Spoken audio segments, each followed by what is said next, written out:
Angeles, California. An ex-convict has stolen a truck and now leads officers on a high-speed pursuit through the city's busiest streets and freeways. Sergeant Bart Arachita is one of the officers involved in the 100-mile-per-hour chase. We received information from the Los Angeles County Sheriff's Department that he was supposed to be armed, that he was an ex-felon, that he was not going to go back to prison.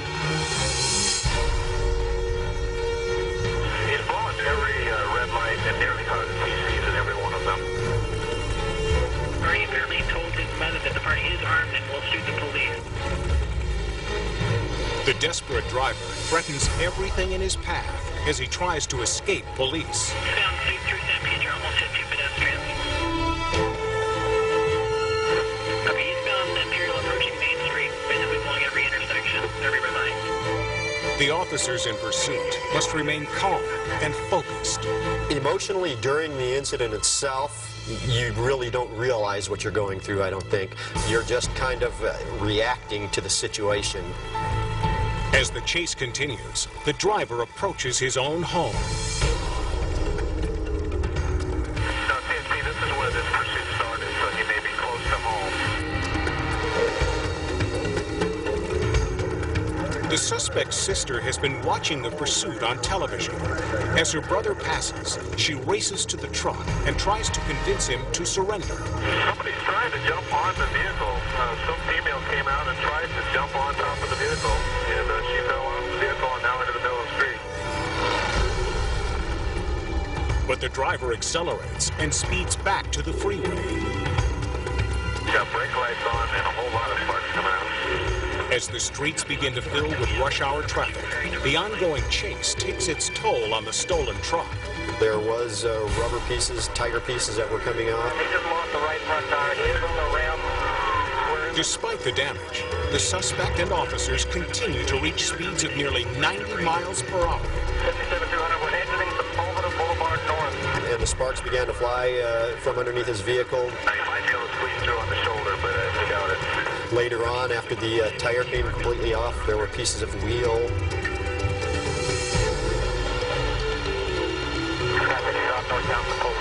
With no escape, the suspect crashes his battered truck into another automobile. He just CC'd with a blue van. He stopped on the off-ramp, driver's getting out. And he's jumping in another car. Inside sits Tim Cole. Before I knew it, he was in my van on top of me, stepping on the gas, and I was putting my foot on the brake. He's saying, "Get out, get out." The terrified driver tries to escape. It looks like the driver might jump out into the center median. But Cole becomes tangled in his seatbelt and can't break free. For several tense seconds, Cole hangs from his open door. I figured if I get thrown into that oncoming traffic, I'm dead, you know. The driver just bailed. We're still northbound. Luckily, Cole is thrown to the pavement with only minor injuries. It just happened like a split second. It's over. In his second stolen car, the suspect launches another chase. Yeah, he's now on the 91 freeway. It's going to back up real bad. He's got no real place to go. Despite heavy traffic, the driver becomes increasingly reckless. As the chase enters its second hour, the suspect refuses to surrender. We have one car that tried to block him. They hit the shoulder and he continued on 91. Finally, a desperate decision ends the chase.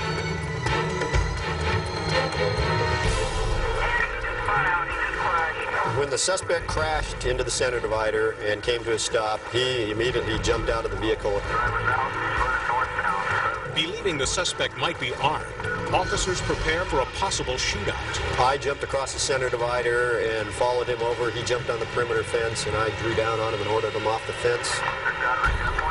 Fortunately for officers, the former felon surrenders without a fight.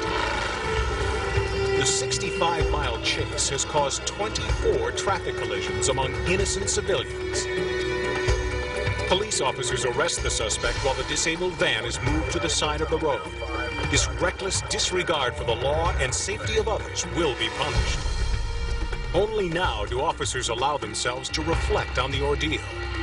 After the situation has been resolved, you realize just exactly how dangerous the situation was and what the outcome could have been. As for the suspect, he's sentenced to 16 years in prison, a fitting end for placing officers and civilians in the path of danger. But disregard for human life is a common trait among determined criminals. Orlando, Florida.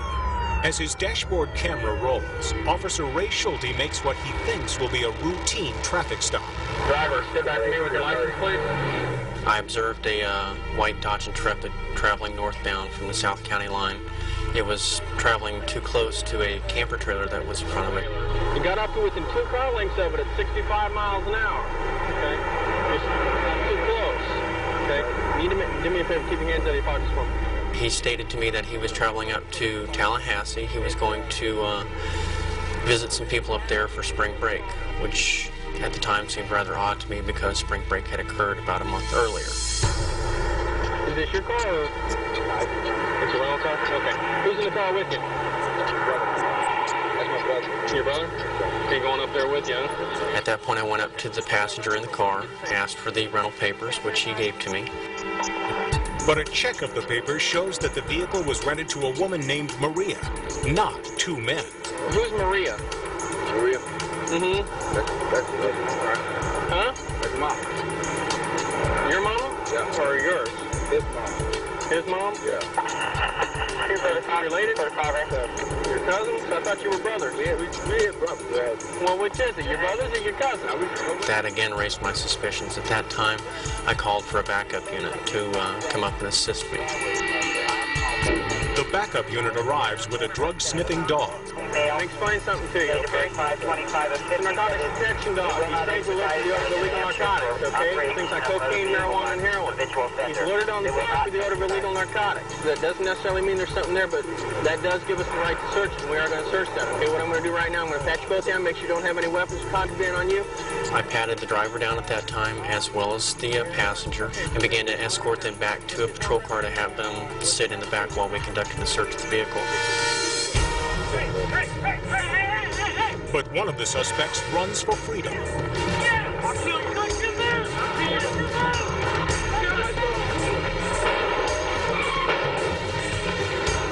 in front! He's in front! I shot him! I stepped partially into the vehicle, took a hold of him, and began to try and pull him out. He looked up at me, looked back down, reached under the driver's seat with his hand. And at that point, I was in fear for my life. I just knew that he was going for a gun. Okay, Highway 12, signal 33 vehicle just took off northbound. Shots have been fired. Although shot in the jaw, the suspect escapes and leads police on a high-speed chase.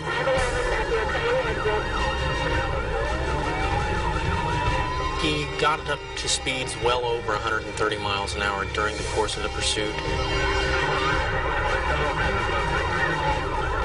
As they pursue him, officers witness the suspect throwing items out his car window.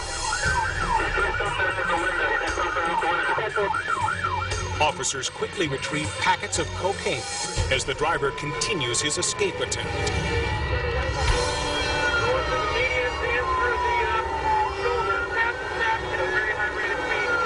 He was passing people both on the right shoulder all the way over into the grass.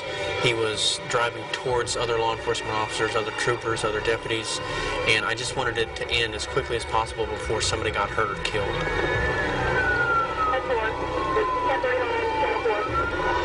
But it doesn't end quickly. The suspect evades police for over an hour and a half, leading 30 officers through 5 different counties before making a critical error. Oh, my goodness. The accident right there. This error sends the suspect's car into a dangerous slide. That's it. The car travels more than 1,000 feet before it finally stops.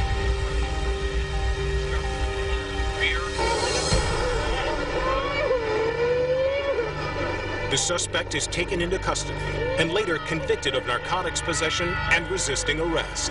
You never know who it is that you're going to stop, whether it's somebody that's on their way home from church, or whether it's somebody that's on their way home from the Circle K where they've just robbed and killed someone. You never know.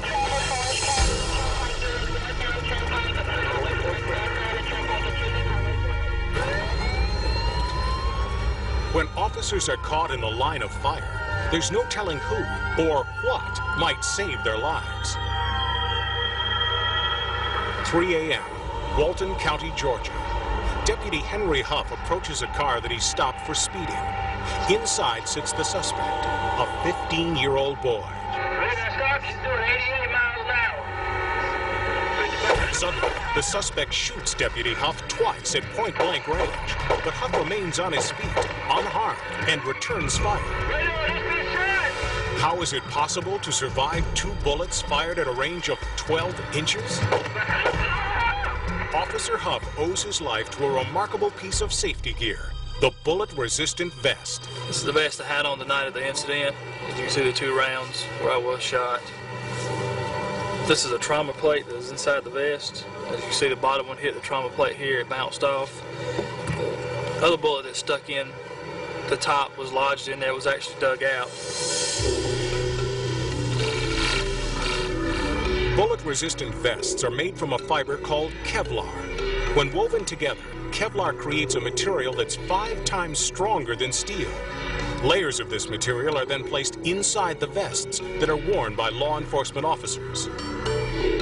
Bullet-resistant vests have saved the lives of more than 2,000 men and women in blue.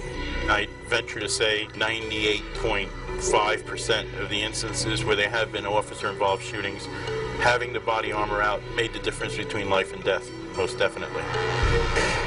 When a bullet hits a vest, the first few layers of the Kevlar start deforming the bullet, slowing it down, so to speak. When it reaches towards the back of the fabric, it prevents the bullet from penetrating the vest and thus going through someone's body. In Jackson, Mississippi, narcotics officer Danny Norton is about to add his name to the list of those saved by the bullet-resistant vest. Boys! Norton and his fellow officers surround the home of a suspected drug dealer. Then shots are heard from the backyard. You heard, baby? You heard? That son of a bitch shot at her. I think I got him. With guns drawn, Norton and a second officer enter the house. Hey! Damn! You